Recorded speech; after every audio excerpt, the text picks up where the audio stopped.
Hoje o tema da nossa conversa é depressão. Quais são os caminhos para tratar a doença e como identificar que você ou alguém próximo de você está com depressão? Doutora Adriane, muito bem-vinda ao Jornal da Manhã. Muito obrigado pela sua participação mais uma vez aqui com a gente. E vamos começar falando então dessa doença que eu acho que se tornou muito comum, né? A depressão, ainda bem que já se tem muita informação sobre isso, mas ainda é difícil diagnosticar entre as pessoas. Muito bom dia. Bom dia. Bom dia a todos da Jovem Pan, bom dia aos ouvintes. É um prazer estar aqui novamente para falar desse tema que é tão importante e a gente divulgar as informações para que as pessoas realmente busquem ajuda, né? Quanto ao diagnóstico da depressão, a gente tem que primeiro diferenciar o que é depressão, doença, de uma tristeza, né? Tristeza faz parte da vida, tem dias que a gente não acorda bem. Isso aí não quer dizer que a pessoa está com depressão, né? Depressão é pelo menos uma duração de 2 semanas, você no quadro de uma tristeza quase todos os dias, com perda da sua funcionalidade, né? Desânimo, perda de prazer por coisas que você gostava de fazer, fica mais afastado das pessoas, dos familiares, tem alterações do sono, é muito comum ter insônia, mas pode ter também um aumento do sono, aumento do apetite ou diminuição do apetite, uma dificuldade de concentração, de atenção, lentificação do pensamento, lentificação do movimento também. Então, assim, é uma série de sintomas para você fazer o diagnóstico da depressão. Não é só a tristeza, né? De 1, 2 dias de você estar triste, você dizer que está deprimido. É realmente uma doença que aumentou muito a incidência, principalmente agora após a pandemia, né? Muitas pessoas buscaram ajuda, mas a gente sabe que hoje em dia ainda é um tabu você procurar a ajuda de um profissional, um psiquiatra ou um psicólogo. Eu vejo hoje em dia que as pessoas estão mais abertas a procurar essa ajuda, mas ainda é algo que a gente precisa quebrar, esse estigma, né? A gente tem até um dado aqui que chamou muita atenção, que Natal é a capital com o maior número de adultos diagnosticados com depressão do Nordeste, né? Os dados da pesquisa Vigitel 2023 do Ministério da Saúde, onde apontou que Natal é a capital do Nordeste com o maior número de adultos diagnosticados com depressão, doença que afeta mais de 300 milhões de pessoas em todo o mundo, segundo a Organização Pan-Americana de Saúde. Em 2023, a capital potiguar registrou um percentual de 3,2% dos maiores de 18 anos, cerca de 117 mil pessoas com a doença.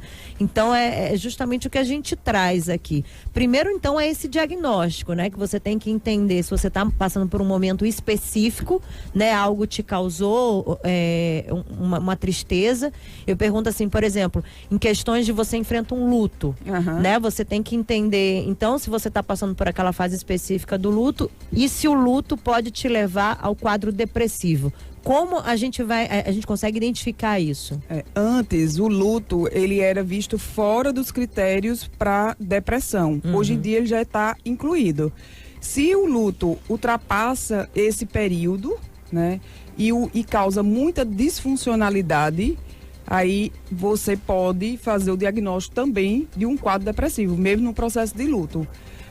A gente comumente vê pacientes que, assim, têm quadros depressivos, mas vivem esse luto, ainda não conseguiram elaborar o luto, e às vezes anos, né? Às vezes você pergunta assim pro paciente, mas faz quanto tempo que seu parente faleceu? Faz 5 anos. 5 anos que eu tô deprimida. A pessoa não conseguiu, né, elaborar o luto e ultrapassar isso, porque é importante fazer esse trabalho, né, do luto. Você perdeu um parente, perdeu alguém que você gosta muito, né, você vai ter uma série de fases do luto que você vai passar, mas é necessário que você realmente toque sua vida para frente, né? E aí, depois de um tempo, a dor do luto vira uma saudade. A pessoa até lembra, mas já não lembra mais com aquela dor, né? Então, mas muitas das vezes o paciente, no processo de luto, se tiver muito prolongado, você tem que, sim, tratar com antidepressivo e com a terapia. Doutor, acho que esses dados que a Andréia trouxe valem para a gente discutir uma outra coisa que é assim, a depressão tem classe social, tem faixa etária, né, para depressão? Porque muitas vezes a gente acha que Natal não é a cidade mais estressante do Nordeste. Mesmo assim, está lá encabeçando o topo da lista da nossa região com mais adultos deprimidos. Então, acho que é importante para a gente ressaltar isso, que depressão não está ligado à classe social, à quantidade de renda que a pessoa tem, à idade. Eu queria saber se tem ou se não tem. Tem os estressores psicossociais que a gente não pode negar, né? A pessoa que passa por privações financeiras de subsistência tem um estresse maior instalado e tem a tendência maior a desenvolver quadros depressivos, né? Tem muitas crianças, adolescentes hoje com quadros depressivos e é preciso a gente estar atento, né? Porque vão ser os adultos do futuro. Então, e os idosos também, né? Que os idosos passam muito despercebidos, ficam muito sozinhos, aí ficam calados ali e ninguém percebe a dor. E a incidência de suicídio nos idosos é bem elevada. Então a gente tem que realmente olhar para essa população, independe de faixa etária, mas os adultos eles são mais acometidos, né? Mas também não distinguem quanto a renda. E tanto as classes mais desfavorecidas como as pessoas com melhor condição financeira podem vir sim a apresentar. Uma coisa que eu quero ressaltar é que a depressão não é frescura, né?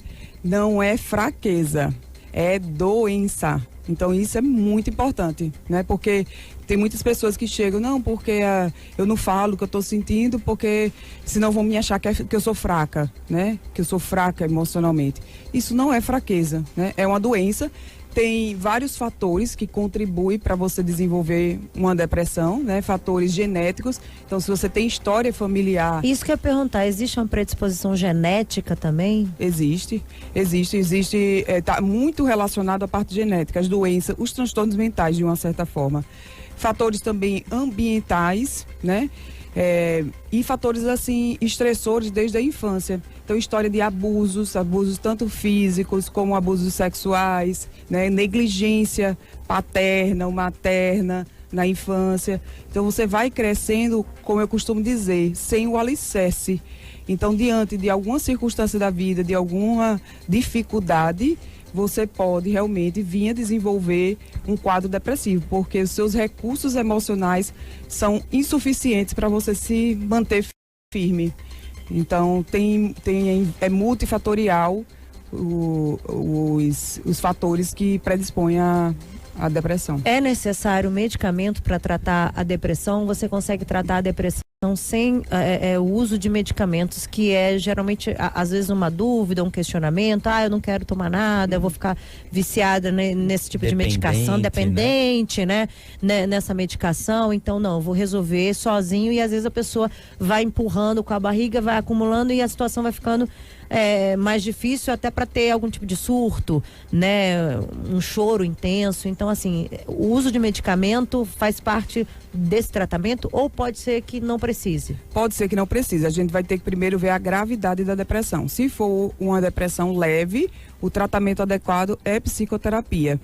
E a depressão moderada grave, aí sim, você tem que entrar com medicamento associado à terapia.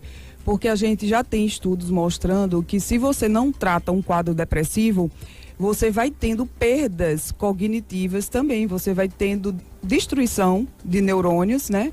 E aí você vai tendo prejuízos. E aí os próximos sintomas, episódios depressivos, podem vir a ter uma recorrência do quadro, né? Então você pode até melhorar sem medicamento, mas aí depois você tem um novo episódio. E aí também tem uma resistência maior ao tratamento.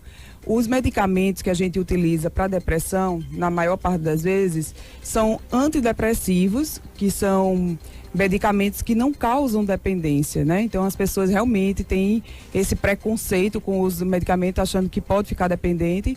O tratamento é feito de pelo menos 6 meses, quando você remite totalmente os sintomas, quando você fica bom, volta ao seu normal.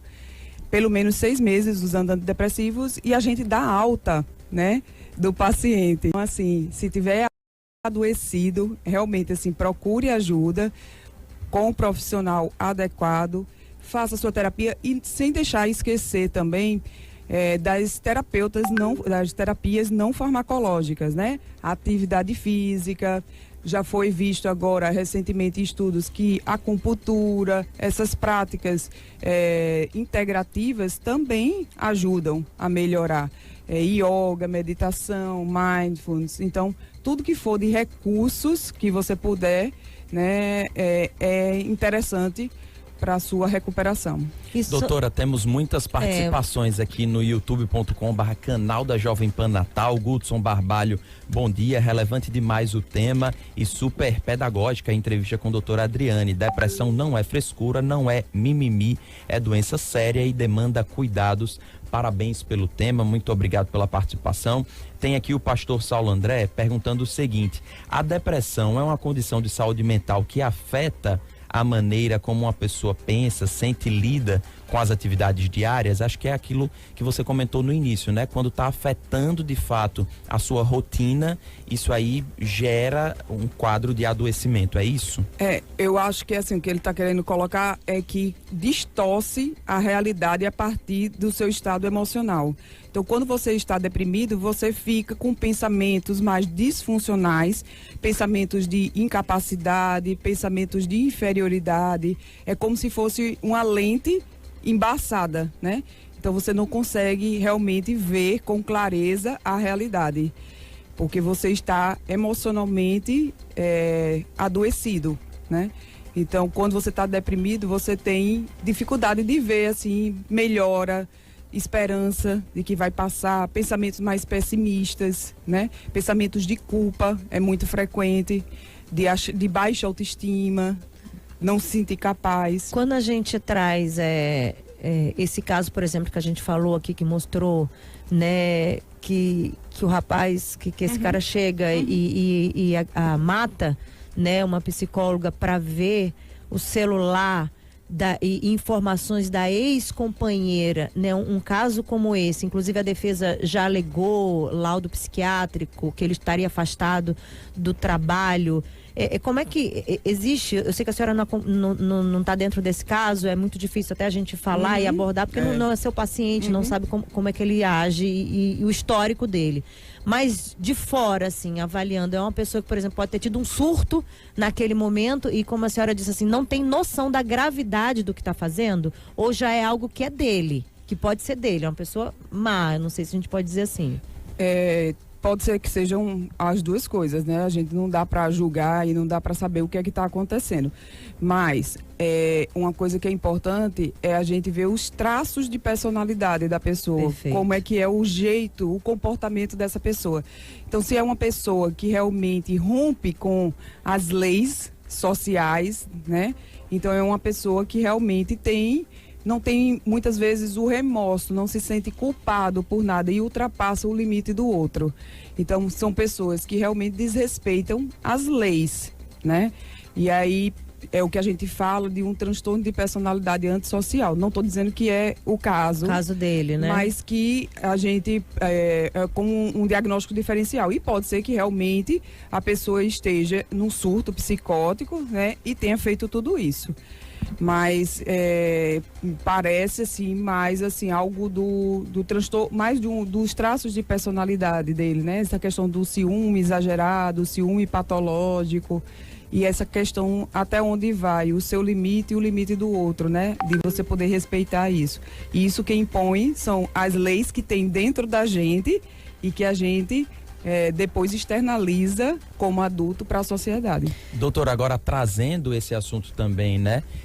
O fim de um relacionamento pode ser gatilho para fazer com que o quadro depressivo se consolide, para que a pessoa caia realmente numa depressão. Outros, a gente falou aqui do luto, né? Outros episódios traumáticos, como a morte de um parente, ou econômico, né? Você citou também perder o emprego, tá numa situação difícil financeiramente, tudo isso pode levar realmente a um quadro depressivo, patológico? Normalmente, quando a gente faz o diagnóstico da depressão, a gente sempre pergunta se tem algum fator estressor, algum fator desencadeante. Normalmente tem esse fator desencadeante. Então, são perdas, né? Perdas de parentes, perda de trabalho, término de relacionamentos, né? Problemas de saúde com a família. Então, tudo são fatores estressores que podem sim desencadear um quadro depressivo. E aí, ainda falando da pesquisa que eu estava vendo aqui, as mulheres representam a maior porcentagem correspondente a 17,3% dos casos, enquanto os homens respondiam por 8,5% dos diagnósticos de depressão. E aí me chamou a atenção, né, esse dado: as mulheres estão mais depressivas que os homens? Quase todas as doenças mentais, a prevalência é maior. Meu nas Deus mulheres, do céu, a gente sofre demais, gente. Está relacionado com a sobrecarga Isso, que a mulher também, tem, também. Porque tem que trabalhar, tem que cuidar da casa, dos filhos. É uma pressão muito grande na mulherada. E né? ainda acho absurdo quando dizem que a gente é o sexo frágil. Jamais! Somos o forte. Mas isso também tem a ver com os aspectos culturais, da educação, né? Então, da estruturação da personalidade. Mas as mulheres realmente, assim, elas têm uma incidência maior, mas também porque as mulheres, elas são mais sociáveis, elas são mais abertas a falar dos seus sintomas e elas procuram mais ajuda. Então, até por uma questão cultural, os homens foram treinados que tem que ser forte, que não pode chorar. Tem isso. Então, os homens acabam não procurando ajuda e muitas vezes, assim, acabam entrando no uso de substâncias, né? Indo para bebida ou para uso de outras substâncias para não procurar essa ajuda. Então isso é importantíssimo, né? De falar também para os homens, dar essa declaração de que homem pode chorar sim, homem tem depressão, homem tem que também mostrar a sua vulnerabilidade, não precisa ser forte desse jeito, porque senão fica muito pesado, né? Você ficar carregando esse peso. Então vamos tirar esse peso das costas dos homens, né? E se permitir também buscar ajuda, fazer uma terapia, procurar uma ajuda de um psiquiatra se realmente tiver no quadro mais grave, mais moderado. Mas é importante, assim. E hoje eu estou vendo assim no consultório que hoje os homens eles estão mais abertos, eles estão procurando. Que bom, né? Porque aí eles precisam se tratar para não cair para cima da gente. Né? Eles não se cuidam e aí a gente fica também com essa carga a mais de tentar conciliar, resolver a situação dele, e a gente acaba se estressando mais e caindo nesse quadro de depressão também, né? E é interessante ver isso, porque muitas vezes quando eles vão na consulta, eles vão acompanhados das esposas. Tá vendo? Né? Tá vendo? Não, é porque eu não sei nem o que falar. Ela tá aí, ela fala. Porque o quanto que é difícil, né? Na sociedade, culturalmente, você mostrar uma fragilidade. E você falar de coisas tão íntimas é muito sofrido, é muito difícil mesmo. A mulher é mais aberta ao diálogo, realmente, é mais sensível, né? O homem é mais objetivo, né? Então, assim, ele é muito direto, mais prático, né? A gente gosta mais racional. A gente gosta de dar detalhes, né? Então, assim, eu acho que isso também acaba fazendo com que os homens, assim, vou dizer o quê lá no consultório, né? Vou falar talvez Natal seja a cidade que está diagnosticando mais, né? Parabéns para os nossos psiquiatras. Que bom. Ou da população mesmo, que está mais aberta a procurar positiva da pesquisa, né, gente? A conversa tá muito boa, mas nosso tempo se esgotou aqui, já é 8 horas da manhã.